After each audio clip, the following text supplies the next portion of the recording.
Well,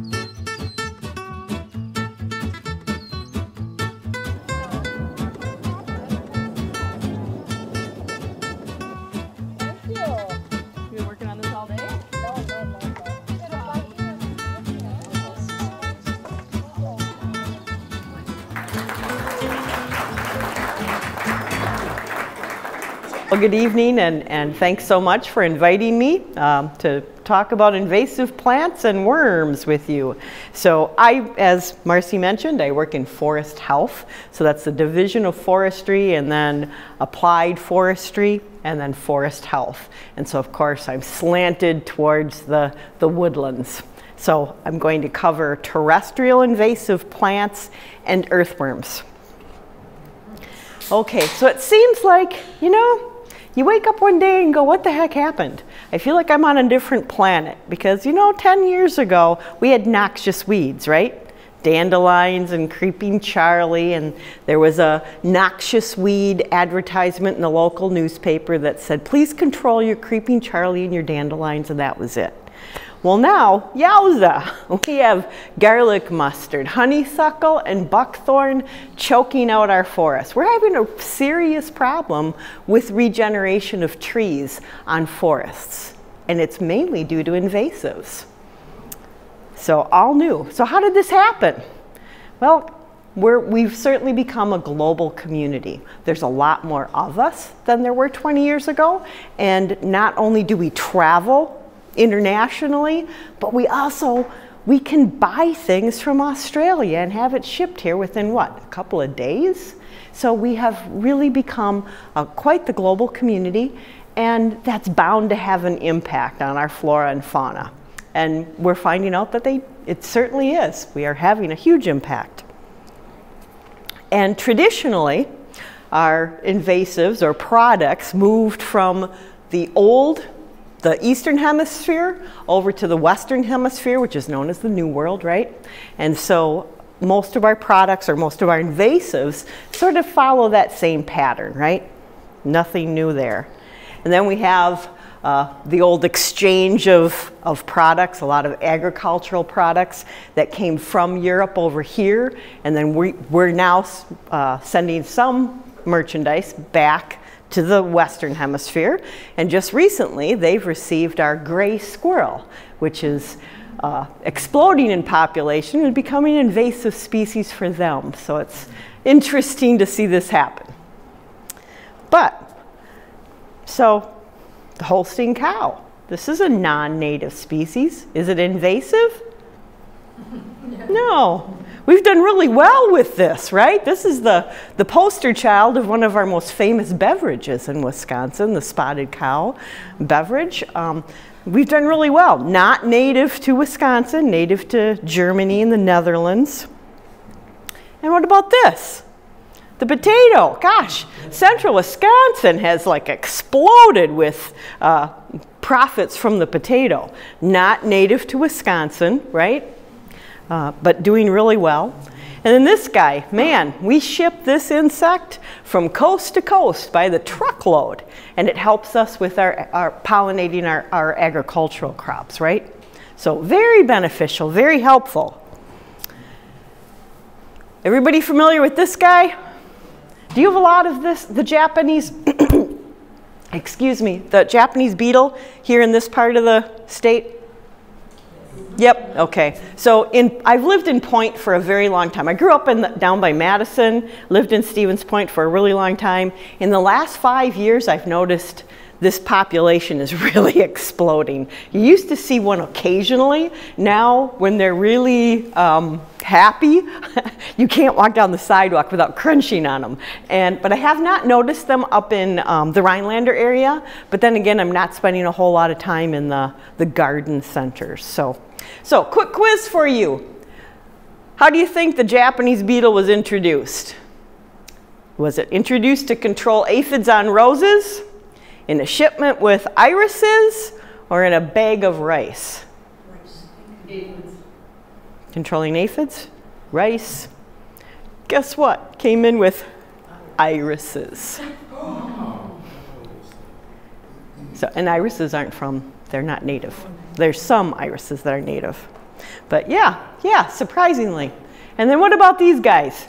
You know, I have been told, I've worked for the DNR for a number of years and then a couple other natural resources programs, and every once in a while you hear this whisper, well, you know, the state, they released those beetles. And heck no. The Asian ladybug beetle was introduced to control aphids on pecan trees. And it worked really well, so please enjoy your pecans. It's a form of biological control, right? That they didn't think that this guy would be able to survive our cold climate. And yeah, they might have been off on their estimates because he's doing quite well, right? Okay, so again, I work in forest health, so I'm always concerned with what is a healthy forest. And gosh, you guys know, you have healthy forests probably all over the place down here. But just to review, a healthy forest is going to have a very diverse understory made up of, you know, grasses and flowering plants and small shrubs, small seedlings. It's going to have a really rich leaf litter and duff layer, including the mycorrhizae, the fungus that feeds our native trees and shrubs. Actually, all of our plants have an association with this fungus. Then we have the shrub or sapling layer, then understory, canopy, super canopy. But the big thing here is multiple layers and high diversity and all sorts of things working together, right? So that's why we see the trilliums, the chicken of the woods, the bellworts, the bloodroot, the blueberries, and then the ground nesting birds, which are really important. And let's contrast that to, yikes, so what makes an unhealthy forest? Anybody? No variety? Garlic mustard, yeah. Garlic mustard, it makes a very unhealthy forest. So does barberry, worms, and Dame's rocket and buckthorn. But the biggest thing is they create when invasives enter a woodlot or a forest, they tend to drive a lack of diversity and create more of a monoculture. And so you end up with just, you know, the more mature trees and then this massive amount of honeysuckle or barberry or garlic mustard. And each one of them has a slightly different mechanism to drive that change. So the garlic mustard has a form of allelopathy that tends to, it's an enzyme that's released that disrupts that mycorrhizal fungus. And so it's sort of keeping, you know, just like the black walnuts and the buckthorns that, you know, all those allelopathic plants that keep competition away. Well, the garlic mustard tends to disrupt that fungal association that is so necessary. All right, so changes. What about our native species? Can they be invasive? What do you think? Yeah. Think so? Yeah. I like to say they're aggressive because they've been here for a really long time, but something happened, something tweaked, something blinked in our ecosystem, and they just like shot off, and their populations have exploded. So if you think about, everybody familiar with Penn sedge? Do you have a lot of Penn sedge down here? No? That must be in northern, mainly in the north. So that's a small grass-like plant. It's Carex pennsylvanica. And we've noticed that in systems that have excessive amount of earthworms, the Penn sedge is a winner. It has a really low fungal requirement. And so when the worms come in and disrupt that association, the population explodes. But bottom line is, that's been here a lot longer than we have. So something triggers it. We've also found that that population explodes when there's extremely high, these guys. So huge white-tailed deer populations, we also see an explosion of Penn sedge. Tag alder, prickly ash, sorry. Better cut that out. Bracken fern. Bracken fern is one of our native ferns that tends to be allelopathic, likes to live alone. But something important to notice is the poison ivy. Poison ivy is native. just because we don't like a plant, we don't get to regulate it. We had a property owner, I can't remember where this was, but she hated milkweed. And so she wanted to regulate milkweed. Well, you know, obviously that fell on deaf ears with the whole monarch, you know, issue. So, but it's something we got to keep in mind. Just because we don't like a plant or a plant bothers us, doesn't mean we get to regulate it or call it invasive. So poison ivy falls in that group. It is a native plant, does kind of cause us problems, some of us, but it's still native. It has its niche. So back in 2009 is when we started talking. When I say we, I mean the state of Wisconsin, Wisconsin DNR, started having a conversation about, okay, what can we do about these invasive species? They're starting to march in. And so the first step was to come up with a definition. And so, especially important to notice is that they're non-indigenous, so non-native species, whose introduction causes or likely to cause economic or environmental harm or harm to human health. So that is our state statute that is adopted, and we actually partnered with other federal agencies and surrounding states to come up with a very similar definition. So NR40 was accepted or adopted by legislature in 2009, and then it was amended in 2015.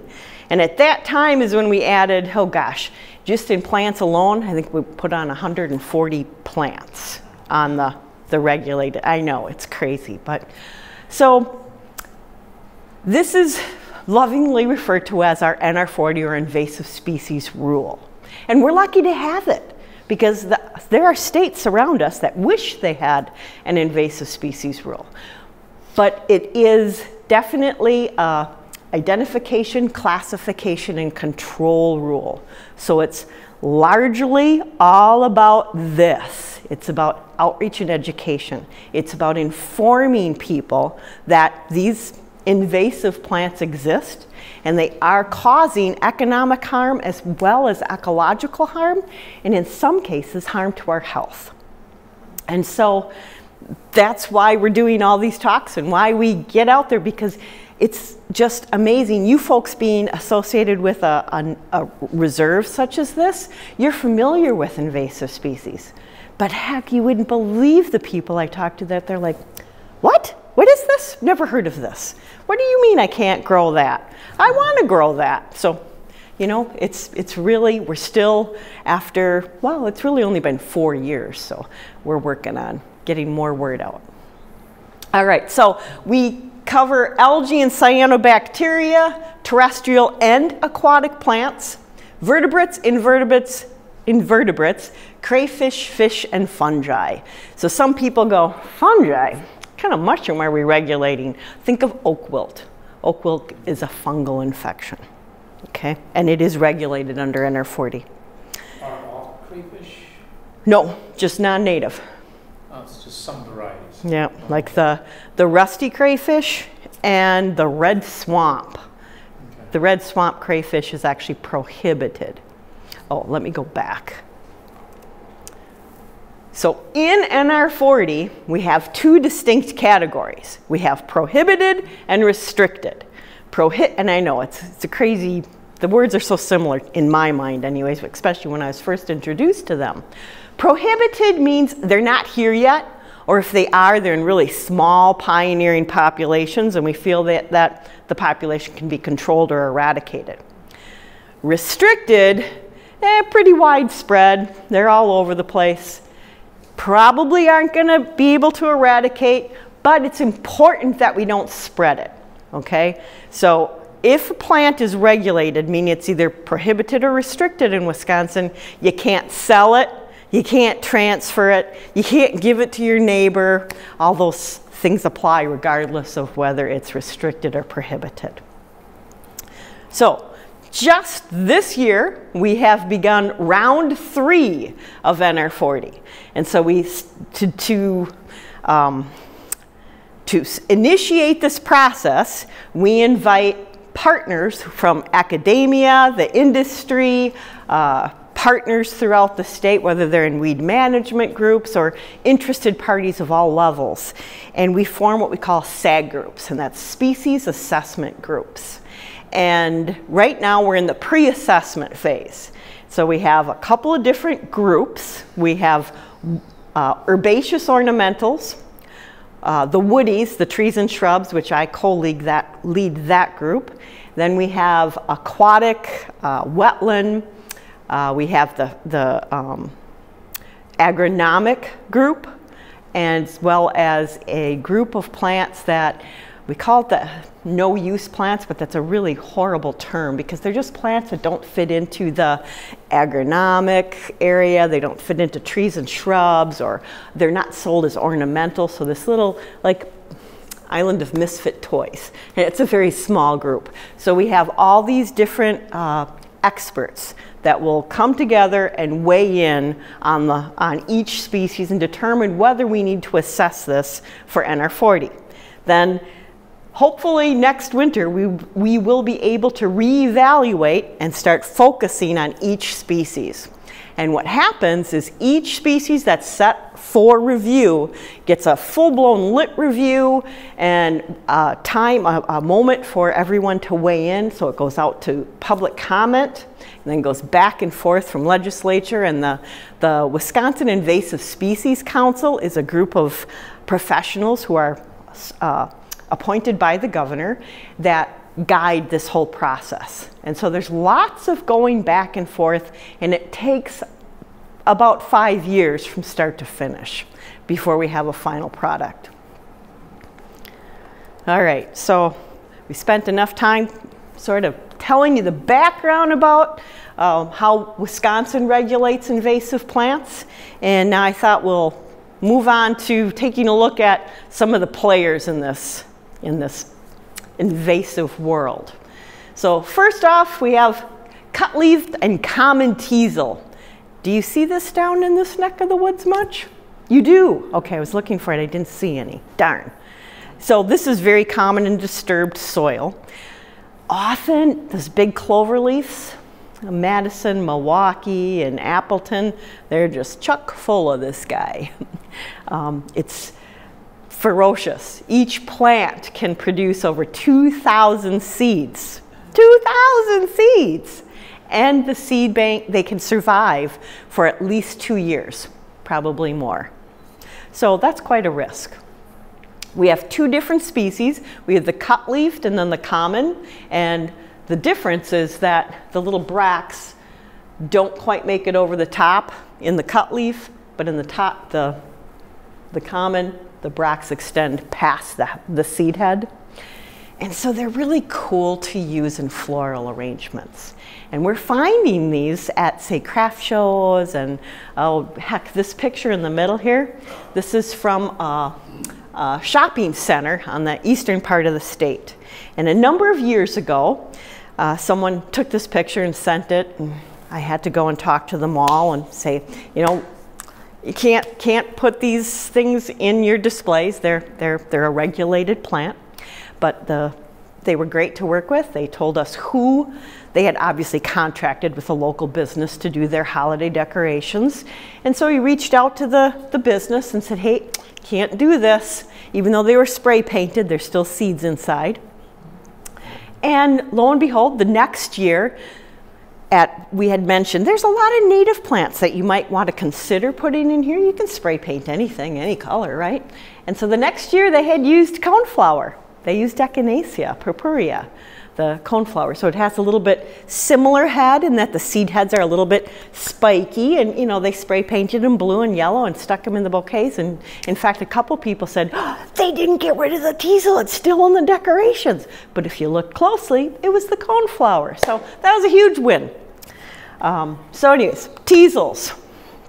Do you know why they were originally brought here? Any knitters or weavers in the room? Yeah, for carding wool, because they are really super sharp. They're ferocious. All right, Palmer amaranth. Anybody seen this or familiar with this plant? Yep. So this plant is native to the desert Southwest, creeping out and causing some issues with the cotton fields. and it's aggressive. It is now in Wisconsin, and it's very small pockets, and our federal partners are working with those people to help control this. This plant can grow 2 to 3 inches per day. Look at the amount of seed heads. And the worst part about this plant is it's mutating. It's glyphosate resistant. And so what do we love to use on our ag fields? Glyphosate, Roundup, right. So this is going to be a challenge and something we need to keep our eyes out for. Barbary, Japanese barberry, yikes. Who has Japanese barberry? Come on, I planted it. It was brought over for, you know, it's a fabulous plant. In fact, pardon me? I didn't plant it. Yours just came in on your own? Well, I planted mine. I've pulled it out. I had to hire my son to help. It's really hard to get out of the ground. But it's a ferocious cedar, at least some varieties are, and produces a lot of seeds, and the birds love the little red berries. And years ago, when this first came on the market, no one had a problem with it. In fact, insurance companies in the southern part of the United States offered you a discount on your homeowner's insurance if you planted this under your windows because it deterred burglars. Well, it deters all sorts of things in the woods. So it is regulated under NR40. However, the green industry, who's also a strong partner in NR40, they weighed in, and we had to be very careful about what cultivars and hybrids that we were able to list. So we have this yucky list of hybrids and cultivars that are regulated. But for instance, golden carousel. So as soon as the list came out, you know, they started working on a different, you know, emerald green carousel or orange rocket or some different variety. Each time we're hopeful that the seed viability or even the seed set is reduced. I heard just recently that, I can't remember if it was Bailey's, but someone is working on a sterile variety of barberry. So fingers crossed. Right now, this is going to be a really interesting topic for the trees and shrub group for our third round of NR40. Because we have to be careful, we can't have as much of an impact. We can't destroy a business. And we'll get to a couple of more examples of how this all plays in. But it's really important. We want to regulate, we want to safeguard, but we also can't shut down someone's business. Okay. This is along the Wisconsin River. Anybody heard of the Green Circle Trail in Stevens Point? It's a fabulous hiking, biking trail. And just outside of, kind of between Stevens Point and Plover, there's this huge infestation of barberry. It's crazy. It grows very thick. And for anyone who's ever done any type of forestry work or just wandering off the trails in the woods, you've probably hiked through some blackberry, and it kind of sticks in your thighs and pokes you. Well, this stuff eats your Carhartts. This stuff is so nasty to walk through. This is the plant that if you want to get the attention of a hunting group, you mention this one. Because most hunters, you know, sometimes they've bought land and didn't realize what was on it, and they go to cut down their shooting lanes or just areas where they want to build a blind, and this stuff is so hard to cut through. So this is one that they pay attention to. Also, just recently, there's been some research that has discovered that there's a correlation with barberry-infested woods and Lyme disease. So the white-footed mouse is the vector of Lyme disease. So if you're a white-footed mouse hanging out in the woods and you don't want to be eaten, where are you going to go? Under an oak tree or under a barberry patch? I'd hide under barberry for sure. And then so Lyme is a bacterial disease, right? Bacteria loves low light and high humidity. That's exactly what happens under the barberry. So we are finding a link with Lyme disease, which ties right into human health, right? So just something to be aware of. We do have a common barberry that was brought over a long time ago by our ancestors for like hedgerows and even a jam, and it does make a lovely yellow dye. But it's the alternate host of the black stem wheat rust. And so we have been working aggressively to remove this plant from the landscape for, oh gosh, 100 years now.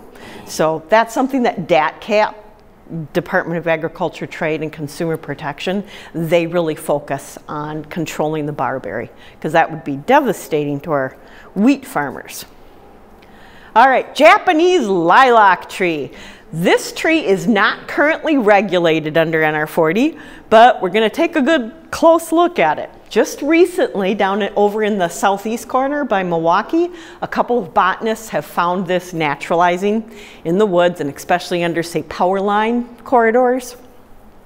So it is becoming a little bit aggressive, so we want to keep our eye on it. But I thought it'd be a good thing to just throw in here just so it's on your radar. It's one of those trees. Are you guys familiar with this at all? Okay, so remember we planted the elm along the trees, or excuse me, along the streets. Then we replaced the elm with the ash.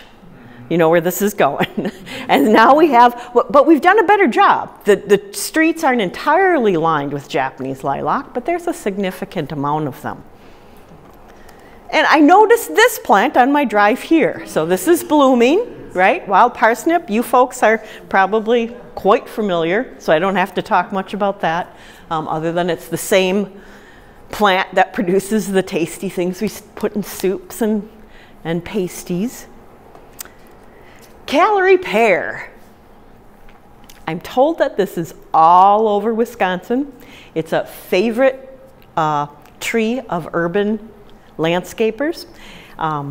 It was originally brought into the United States as, say, rootstock to prevent the blight on pear trees. Didn't work so well, so the landscape industry picked up on it, and they planted it all over. In fact, in the 1950s, it was really common. This is the calorie pear planted between the sidewalk and the street in that little boulevard area.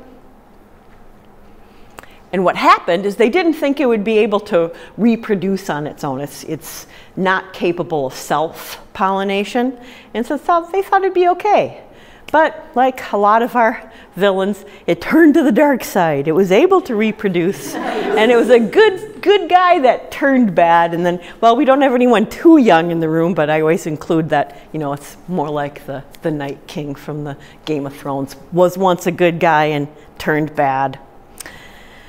Burning bush, another favorite of the gardening industry. What landscape, what nursery doesn't sell burning bush? Right now we only have one species that's regulated. The rest are allowed, including the compact or the dwarf version. And it is escaping. It's causing some problems, but we need to have more proof that this is having an impact on our ecosystem, because we have some really large nursery growers in the state that rely heavily on this shrub. So it is escaping, and this is a property in Waushara County, and I often hear, I'll show or talk to people about this, and they're like, you know, that's a problem in the southern half of the state. That doesn't happen up here, you know, folks up in Oneida County or Forest County. Nah, I've seen this. And I get the same thing with barberry. It doesn't happen up here. Oh, heck yes, it does. This is escaping all over the Northwoods, as is barberry. So they're not, you guys aren't lucky enough to just keep them all to yourselves. They have exploded throughout the state. So it is a problem. Anybody heard of the Moor cork tree? Philodendron? Yeah, oh, you guys. Okay, so the cork tree. It's in the citrus family. It's one of the top 50 Chinese medicinal herbs. Really powerful. We regulated it in 2015 as a prohibited species. Whoops. It's been planted a lot. However, it has one of those caveats. It's prohibited except male cultivars. So that would make sense, right? So you plant a whole bunch of male trees, they aren't going to produce any fruit. We know that. That's Botany 130. It's very distinct. It has a super corky bark. I mean, so corky that you could peel off a piece of that with your thumbnail. And underneath is this bright yellow inner bark. I mean, shockingly bright. It has pinnately compound leaves that are opposite. So for you tree people, what other tree do we have that has pinnately compound and opposite? Bigger, what? Ash. Yes, ash. So a lot of people, including foresters, will be walking through and they're like, huh, that's a weird looking ash tree. But it's not, it's a cork tree. Cork tree has been pushing out some of our mast producers. So it moves out the hickories and the oaks that have high protein wildlife food. And the cork tree has higher carbohydrates, not so much protein. So it's not as good for the wildlife. Plus when it reproduces, man, I have a contractor out of the Eau Claire area who describes cork tree as the best control for buckthorn he's ever seen. So how scary is that? Yeah. So I love plants. I've studied plants for a very long time. I have taught botany. They're amazing. I don't care anything about the white-tailed deer, you know. Everybody studies fish and deer. Plants are amazing. And here's a story why they are so amazing. So you've all heard of dioecious and monoecious, or maybe you haven't. So dioecious means you have two plants, one that makes only male flowers and one that makes only female flowers. Then monoecious means you got both on the same tree. This plant, this cork tree, is a dioecious, and that's why we regulated only the males. In the absence of females, male dioecious plants, every so often they shoot out a perfect flower. So it's a flower that has both male and female parts, right? But the fruits are usually, they're not viable. They're just, they don't develop. But in the absence of female trees for a very long time, like 30+ years, those perfect flowers start developing viable fruit. So you'll find a male tree that's been living as a male for 30 years that now pushes out viable fruit. The same is true of ginkgo biloba. You've heard this. So everyone was buying or planting male ginkgo bilobas because that fruit smells like vomit. 30 years later, the male trees are producing these fruits and it's all over. So this is a really unique tree. Here's the male flowers, the female flowers, and the leaf scars. They're just beautiful. It's this horseshoe-shaped leaf scar with the chestnut brown winter bud in the middle. So it's really easy to identify this tree in the winter as well as the growing season.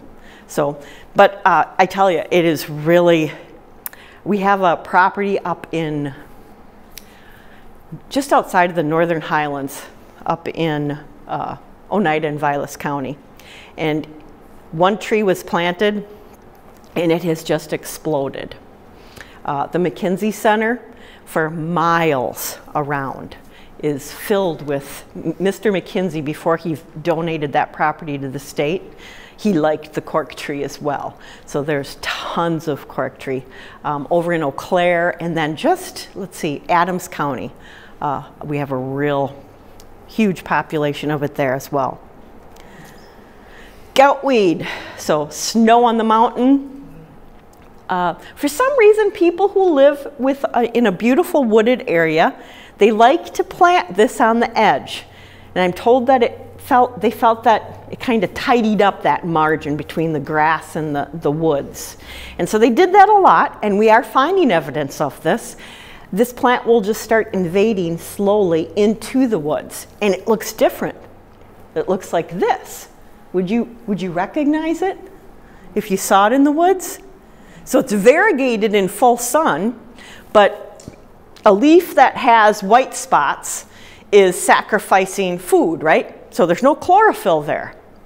So when you start growing into the woods where there's low light levels, can you sacrifice that much of your leaf to just look pretty? or do you need to have some chlorophyll in there so that you can continue to make food for the plant?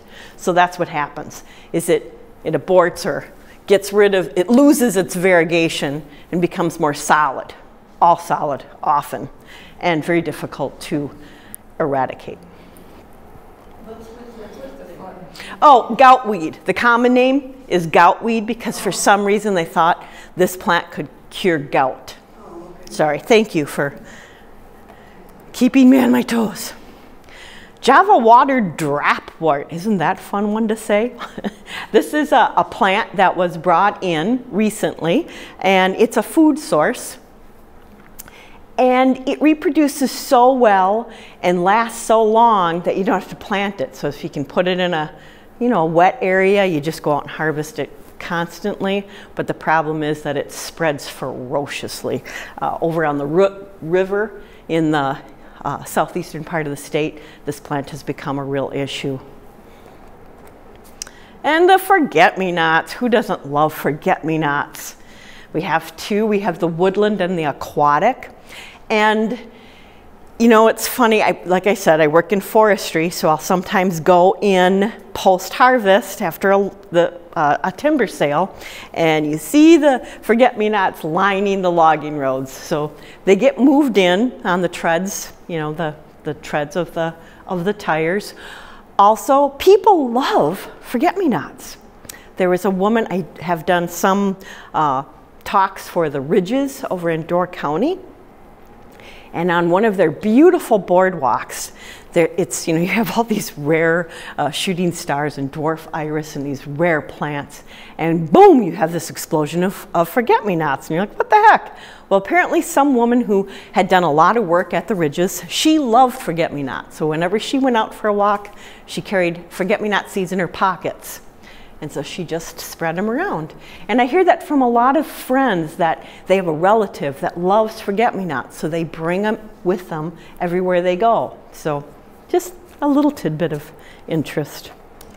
Do you guys you don't have any giant hogweed down here? You do? But you get really? Where? Very limited, but it's here. Okay. Yeah. So. There was one plant a few years ago, Bridgeton. Right. Okay. It was scary. Yes, it is. And that's how we found out, because a young man got. Oh, okay. So, do you get a lot of phone calls about, because I've noticed the cow parsnip is in full bloom on the roads here too. So we get tons of calls. In fact, I had I think about a 15-minute message on my phone this weekend from a woman who was in Milwaukee in a park, and she was just livid that we had giant hogweed all over the park, and how can we not be controlling this? But it wasn't. It's cow parsnip. So giant hogweed, as you know, is much larger, much, much larger. Look at the umbels. The size of this leaf is about like this, where cow parsnip is much smaller. And so you're familiar with the blisters that can form. And this poor young man most likely found the stem and it's hollow. And who doesn't do this when you're that age to, look through the hollow stem, and he ended up with blisters around his eyes. So what's the long term? What's happened to him? Yeah. Oh. Is it something that you just put a salve on? Well, from what I'm told, it's not a one and done. You may have blisters for a very long time, and I would imagine, depending on the age, because he was so young, he may be able to outgrow that. But I'm told that other people in their 40s and 50s, if you're exposed to that, you will have reoccurring blisters for a very long time. And it's because it touched his face? Yep, it's the sap from the plant. So you could brush up against the plant. Same was true with the wild parsnip. It's the sap that has to touch your skin. Okay. Well, so with this one, I don't know that it has to touch the sun, but the parsnip, yes, that's photodermatitis, and so that's where on a shady, cloudy day, if you're exposed to it, you wouldn't have a reaction, but then the next day you went outside in the sun and your blisters would pop up at that time. Okay, clear on? Okay. Then we have vines, just a few to talk about. We have kudzu that every once in a while, in fact, last year I think I got 2 phone calls, people insisting kudzu was marching up Highway 51. And to the best of our knowledge, we know it's in Illinois, and you know, likely it will get here. It's not here yet, but this is one amazing plant. When you say get here, is it because of climate change? Is it warmer, or is it because of... Well, yeah, it's not here yet. It hasn't. I thought I couldn't take the winter. Exactly. Someone may have brought it here. It didn't survive, but because it's naturalizing, it's moving on its own. It'll probably, adapting. Plus, you know, depending on what side of the fence you're on, you know, our climate might be warming a little bit. So it is changing. Another one that's really ferocious is knotweeds. This plant can bust through cement. It can bust through basement foundations. I've seen it poke up through asphalt roads. It is really strong. In fact, over in England, you're hard pressed to get a home loan if this is on your property. Yeah, it's strong. It's a man the trenches sort of thing. So if you see it on your property, try to take care of it as soon as you can. It's not something that you're going to treat once and it's going to go away. It's repeated hitting it with, you know, glyphosate or cutting it, burning it. We did an experiment once with the salt tablets from water softeners and putting bags over it, and it just kind of laughed at it. So I can't remember whose idea that was, but we tried anything. But very, very strong-willed plant. Beautiful and great for pollinators. Here's another beautiful plant, porcelain berry. Look at those berries. Who wouldn't want that in their yard? It's gorgeous, but this is what you end up with.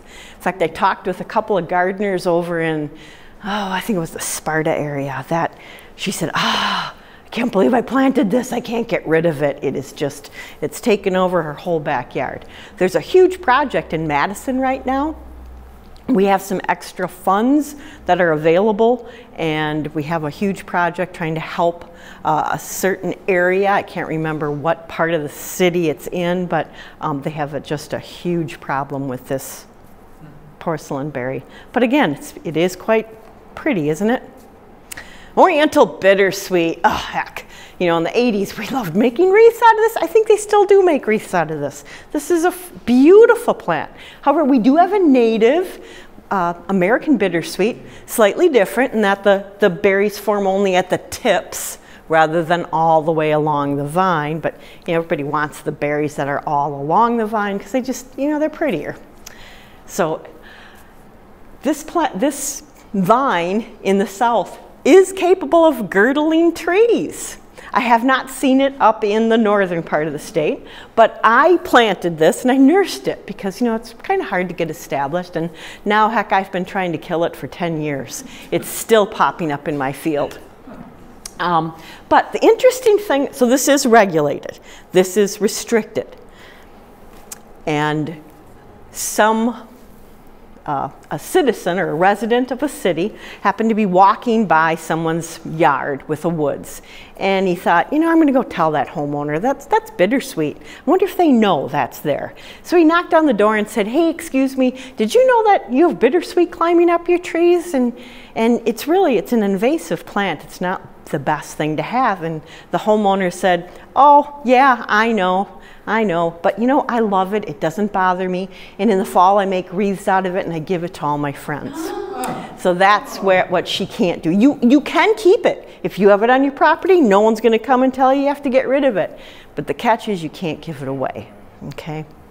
So another cool story about how important your buying power is. We have a grower called Star Valley in the southwestern corner of the state, not far from here. Acres of trellised bittersweet, and they are the largest grower in North America.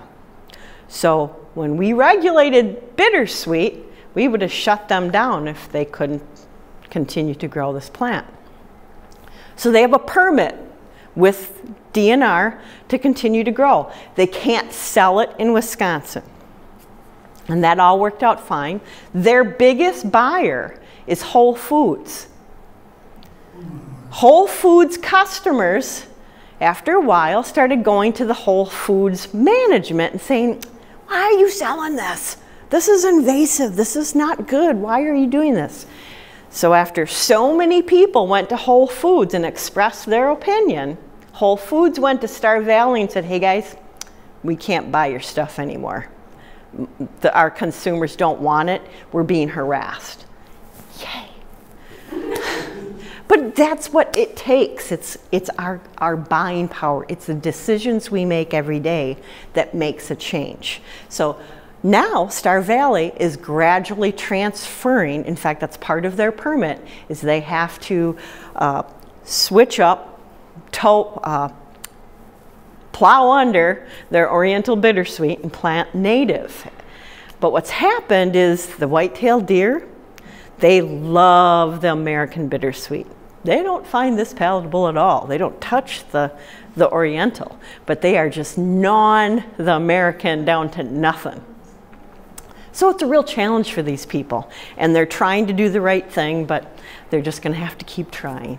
So I love that story because it really tells us how important it is for us to make those comments. Another wild plant is the black swallowwort. We do find this a lot in the southern part of the state, and for some reason in some Christmas tree growing fields. And it tends to climb up the middle of the tree, and so it survives, you know, because they treat and mow everything in between. But this plant has just escaped and gets right into, you know, the inside of the tree and doing well. It is an ecological sink for the monarch butterfly, because the monarch will lay its eggs on this plant, but it doesn't have the same chemical secondary compounds that the Asclepia, the regular milkweeds have, and so the caterpillars die very quickly. All right, this is the plant that is marching up and down 51 through, say, Waushara, Adams, and Portage County. This is the plant we get calls on constantly. It's killing the trees. This is a native. Can it be regulated under NR40? No. It's native. You know, we've had really wet summers, and this plant thrives in that kind of condition. So, you know, it's doing well, and it's just very visible right now because it's right on the interstate. So it's native. There's not much we can do. All right, real quickly, earthworms. You guys have worms down here? A few? Okay. And so you know that the earthworms that are here are not native. Supposedly in this neck of the woods, we're supposed to have native earthworms. No one's ever found any. We don't think they exist. It was just a tale. So the glaciers wiped out our earthworms. European ancestors brought them with them, either in potted plants or in the ballasts of ships, but one way or another they made their way here. And now we have two different kinds. We have the European earthworms as well as the These are jumping worms. They're our newest. Those are referred to as our second invasion of earthworms. Ooh, just sounds so horrible. So what happens to the woods? Why are they bad? I grew up learning that earthworms were good. You know, you had the worm winding through the apple, through the bookworm. Worms are good. You collect them, you put in your garden, what's not to love? Well, unfortunately, our forests grew up without the earthworms. And so they had that leaf litter, then the duff, and then soil, different layers, and then bedrock. And when the maple seeds fell on the leaf litter and the duff, they had this nice, soft, cushy, moist area to keep them alive and nurture them until they got large enough, right? Now, the earthworms move in and they're detritivores. They eat only dead plant material. And so they are munching, munching, munching. They're eating all that duff and leaf litter. So now, and then they're churning it. The huge night crawlers, they can churn sometimes a meter down. So instead of having those nice soil horizons, instead you have this beautiful black soil. It's gorgeous, great for gardening, not so good for our forests. So our maple seeds fall on the bare mineral soil, and for some reason, they just don't do real well. In fact, sometimes you walk through a stand where you have, you know, a thick stand of 1-inch diameter saplings, and you go like this thinking you're just parting the seed to walk through it, and they go doink, doink, doink, doink, doink. They're all dead. So maples are having a hard time with earthworm infested areas. All right, so after the earthworms infest, we know they're not eating the mycorrhizae, but they're disrupting it. And so we're having winners and losers. And the winners, here again, is the Penn sedge. It's doing really well. So is Jack in the Pulpit. And unfortunately, the one tree that's doing really good in earthworm infested areas is the ash. So the emerald ash borer is helping us reduce that tree. You're all familiar with the emerald ash borer? Okay. So the earthworms leave behind a very distinct soil signature, and they also, when they consume that leaf litter and duff, what they're doing is removing that nice sponge that gradually fed the trees very slowly over time.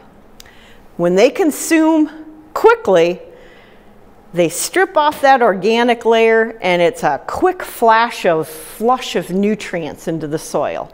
And so rather than having that slow release of nutrients, it's quick and then done. And so that may be contributing to our regeneration problems in the forest. Also setting the plate for invasion of non-natives, because here you have this huge area with bare soil, other seeds move in, they take over, and the population explodes. Jumping worms. Do you have jumping worms over here? Does everybody know what a jumping worm? Yep, you're familiar. Okay, so jumping worms, aminthes, are super aggressive. They sort of wither when you touch them. I have another slide I'll show you here that compares the two. So you have the aminthes that has the milky white clitellum that's smooth, and when you touch them, they wither or jump, thus the name, versus the European that has more of a raised clitellum, and it's usually a little bit pinker. Not quite as wiggly. They don't consume as quick as the jumping worms will take down that duff layer in one summer. The European worms, they move much slower. And the other thing that's interesting is the European earthworms, there's many different species, and they all fill a very specific ecological niche, say the soil dwellers, the leaf litter layer guys, and then the ones that kind of live in between.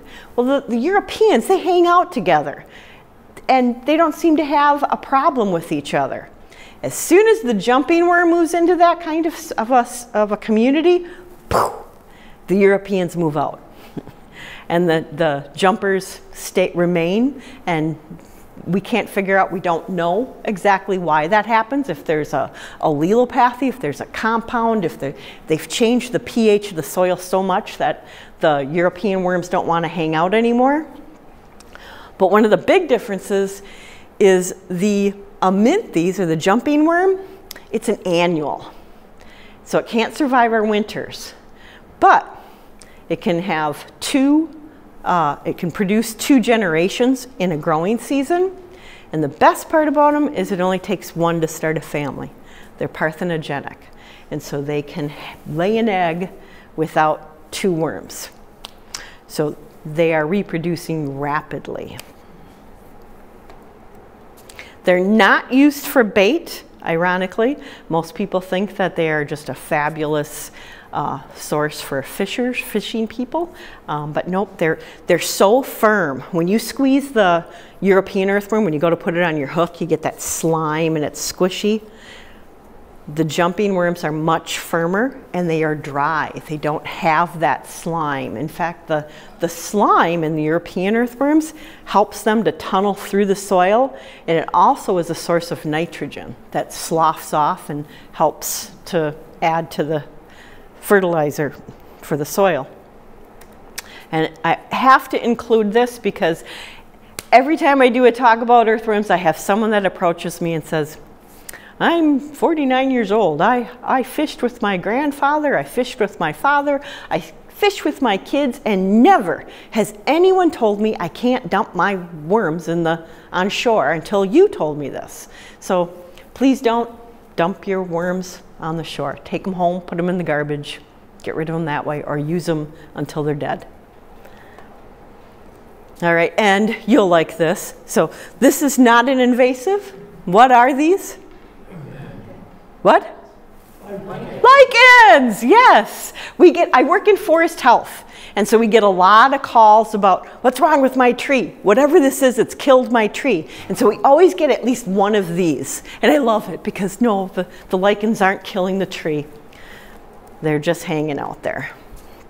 All right, another take-home message, really important, is beware of hitchhikers. You know, the gypsy moth and emerald ash borer has moved around the state, hitchhiking in firewood or in potted plants or in lawn furniture that people have moved up and down around the state. Aquatics. It's really important if you do have a water feature or water gardens, when you buy aquatic plants, inspect them. Because there's little tiny baby plants hanging out around that plant that you wanted. The one that you bought, you got a couple extras. And those are the ones that can explode and take over the pond. So be aware of hitchhikers. Real quick, we also get a lot of phone calls about how do I control this, you know, whatever it is. And on our DNR website, if you go to the public website, there's the search box. If you type in just invasive plants, it will take you to another site, and if you can click on common name or scientific name, and it'll automatically sort that list alphabetically for you. And then go to the next tab, the fact sheet, and another screen will pop up, and one of the tabs is control, and it tells you all the different options that are available to you. It also will have sometimes links to other publications. So a lot of UW extension articles, sorry, I'm not keeping up here, that are fabulous. And they offer not just one option for control, but often many options. So very valuable. And of course, please, if you do suspect you found an invasive, a regulated plant, or something you feel should be verified or checked out, or you want us to know, this is the best way to do it. Send us an email at invasive.species@wi.gov.